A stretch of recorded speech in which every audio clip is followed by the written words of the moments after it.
Hello guys. तो एक news बहुत चल रही है कि एयर इंडिया बिक गई है।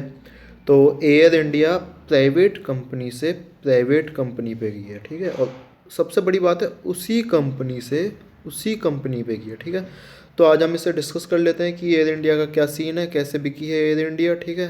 तो चलते हैं, शुरुआत से डिस्कस करते हैं थोड़ा सा। अगर इसके हिस्ट्री पे हम नज़र डालना चाहें, इंट्रोडक्शन पे नज़र डालना चाहें, तो सबसे पहले देखिए, flag carrier airline of India, यानी कि flag carrier airline of India थी। आपने कभी ध्यान दिया हो तो जो ये एयरलाइन थी, इस पे एक भारत का तिरंगा भी बना रहता था, ठीक है। इसका जो हेड क्वार्टर है वो न्यू दिल्ली था और है अभी भी। और ये 27 जनवरी यानी कि कल जो है, इसका पूरा के पूरा जो शेयर है वो गवर्नमेंट की ओर से टाटा इंडिया को यानी टाटा सन्स को दे दिया गया है, ठीक है। तो देखते हैं क्या क्या दे दिया गया है। Origin as Tata air service later renamed to Tata airline, ठीक है। ये देखो, सबसे पहले ये हैं टाटा जी, ठीक है। तो ये इनकी ये फिगर थी। ये देखो, ये जो बोल रहे हैं, ये बोल रहे हैं कि सबसे पहले ये टाटा एयर सर्विस, ओरिजिन जो हुआ था इसका टाटा एयर सर्विस के नाम से हुआ था, ठीक है। उसके बाद ये JRD टाटा ने फाउंड करी थी, है ना, जो इंडियन एविएटर और बिजनेस टाइकून माने जाते थे, ठीक है। ऑन 15 अक्टूबर 1932 को टाटा ने एक पुश मौत जो कैरिंग एयर मेल था वो फ्लाई किया था, यानी कि पहला जो फ्लाई हुई थी वो हुई थी कराची टू बॉम्बे, ठीक है। अब मुंबई में है और वो मद्रास में है ना। पायलटेड किसने की थी? नेविल विंटेक्ट, है ना, ये था, ठीक है। फॉर्मर ये जो रॉयल एयर फोर्स पायलट थे और फ्रेंड ऑफ टाटा थे, ठीक है। इसके बाद अगर डिस्कस करना चाहो तो देखो, इसके अगर हम नेशनलाइजेशन की बात करें तो इसका जो फर्स्ट ऑपरेशन था वो हुआ था एयरलाइन में। 160,000 मील चली थी, 155 लोगों को ले गया था ये एक साल में, यानी कि पहली साल में, ठीक है। 9.72 टन्स ऑफ मेल ले गया था और प्रॉफिट हुआ था उस टाइम पे 70,000 का, 60,000 का। उस टाइम का प्रॉफिट सोच लेना आप, 60,000 का, ठीक है। उसके बाद क्या हुआ गया जी, वर्ल्ड वार सेकंड के बाद रेगुलर कॉमर्शियल सर्विस जो है वो इंडिया में रिस्टोर्ड हो गई। Tata airline public limited company बन गई और 29 जुलाई 1946 को इसका नाम जो है एयर इंडिया रख दिया गया, ठीक है। अब 29 जुलाई 1946 को इसका नाम एयर इंडिया रख दिया गया। 1953 में गवर्नमेंट ऑफ इंडिया ने एक एक्ट पास किया और एक्ट से इसका जो मेजॉरिटी स्टेक्स था वो JRD टाटा से किसने खरीदा? गवर्नमेंट ऑफ इंडिया ने, ठीक है। और 21 फरवरी 1960 को एयर इंडिया इंटरनेशनल जो है इसने अपने पहले ही एक फ्लाइट करी थी और ये first jet as Asian airline बन चुकी थी, ठीक है। यहाँ तक कोई दिक्कत आई? अच्छा, एक और चीज़ मैं बता दूँ, इंडिपेंडेंस के बाद 1947 में ही इसमें 49% पहले स्टेक था, उसके बाद इसका फिर मैक्सिमम स्टेक हो गया था, ठीक है। उसके बाद देखो भाई, 2007 तक जो है Air India international long hand route पर मतलब एक तरह से पोर्ट ऑपरेट होती थी। और इंडियन एयरलाइन ऑपरेट जो होती थी वो डोमेस्टिक फ्लाइट्स के लिए होती थी, यानी दो फ्लाइट्स थी यहाँ पे। एक तो थी एयर इंडिया, ठीक है, एयर इंडिया, और एक थी इंडियन एयरलाइंस पहली वाली इंटरनेशनल के लिए और दूसरी वाली डोमेस्टिक के लिए, ठीक है।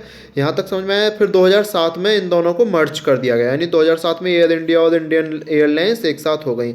अब जब ये एक साथ हो गई, दिक्कत होती है यहाँ से शुरू, ठीक है। यहाँ से होने लगा इन पर कर्जा बहुत सारा। 2006-07 में इन पर जो कर्जा था वो 7.7 बिलियन रुपीज़ का हो गया, ठीक है। और मर्जर के बाद 72 बिलियन रुपए का इन पे कर्जा चला गया। मर्जर के बाद 72 बिलियन रुपए का, ठीक है।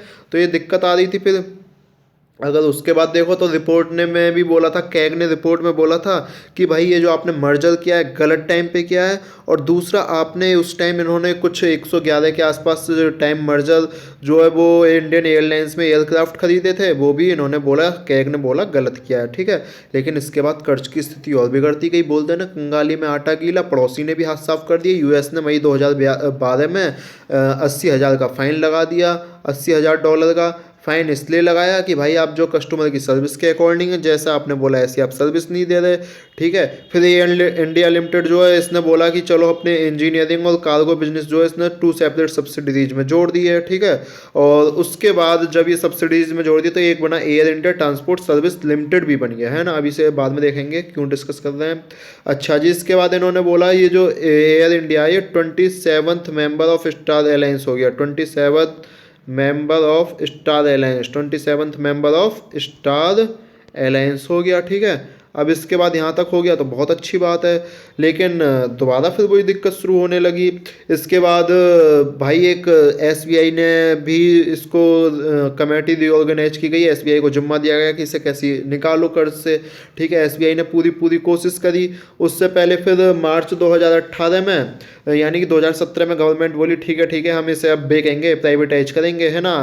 ये जो प्रोसेस है लगभग 2007 के भी आसपास शुरू हुई थी, लेकिन उस समय पूरी हुई नहीं। फिर 2017 में दोबारा शुरू हुई। 2018 में मार्च में गवर्नमेंट ने एक यानी एक्सप्रेशन ऑफ इंटरेस्ट इशू किया, ईओआई जिसे बोलते हो आप, ठीक है, कि भाई हम यहाँ 76% जो है 76% तो वो बेचेंगे, 76% तो एयर इंडिया का स्टेक बेचेंगे और 50% जो हमने यहाँ डिस्कस किया था AITSL का शेयर बेचेंगे, AITSL का, ठीक है।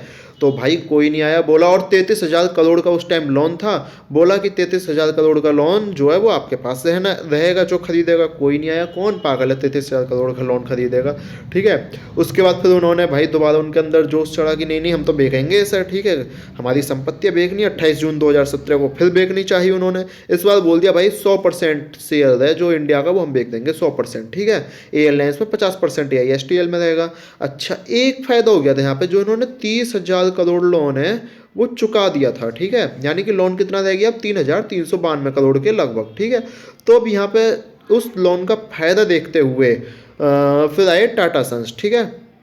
उसके बाद जब ये ऐसा हो गया तो टाटा सन्स जो आए और ये हमने बता दिया। उसके बाद टाटा सन्स आए, उन्होंने बोला ठीक है हम खरीदते हैं इसे, है ना। उन्होंने बिड में एक ये यानी बिड एक जीत ली, ठीक है। और उसके बाद सितंबर 2021 में दोबारा से टेंडर इशू हुए तो उसमें टाटा सन्स ने जो बिड जीती थी, ठीक। और उसके बाद फिर ये कितने में जीती थी उन्होंने 18,000 करोड़ में, ठीक है।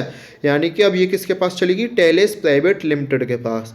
और भैया 27 जनवरी 2022 को एयरलाइन जो है ऑफिशियली टाटा ग्रुप के पास ओनरशिप के लिए हैंडेड कर दी है गवर्नमेंट ऑफ इंडिया ने। इसमें एक और बात मैं अगर आपको बताना चाहूँ तो ये स्ट्रेटेजिक डिसइन्वेस्टमेंट था, ये स्ट्रेटेजिक डिसइन्वेस्टमेंट था। अगर आपको ये चीज़ नहीं पता है तो ये एक वीडियो है मेरी पूरी एसेट मोनेटाइजेशन के ऊपर, उसे आप जाकर देख लीजिएगा। अगर आपने KNP एनालिसिस को सब्सक्राइब नहीं किया तो KNP एनालिसिस को सब्सक्राइब कीजिएगा। मेरे हिसाब से पूरी एयर इंडिया की हिस्ट्री आपको समझ आ गई होगी, एयर इंडिया का लोन समझ आ गया होगा, ठीक है, कि कैसे ये लोन में फंसे, उसके बाद फिर कैसे ये निकले हैं, ठीक है। तो ये इसीलिए स्पेशली लोन पर्पज से बेची गई है। घाटे में जा रही थी जो भाई ये एयर इंडिया सबको उड़ाती थी, खुद घाटे में उड़ गई, है ना।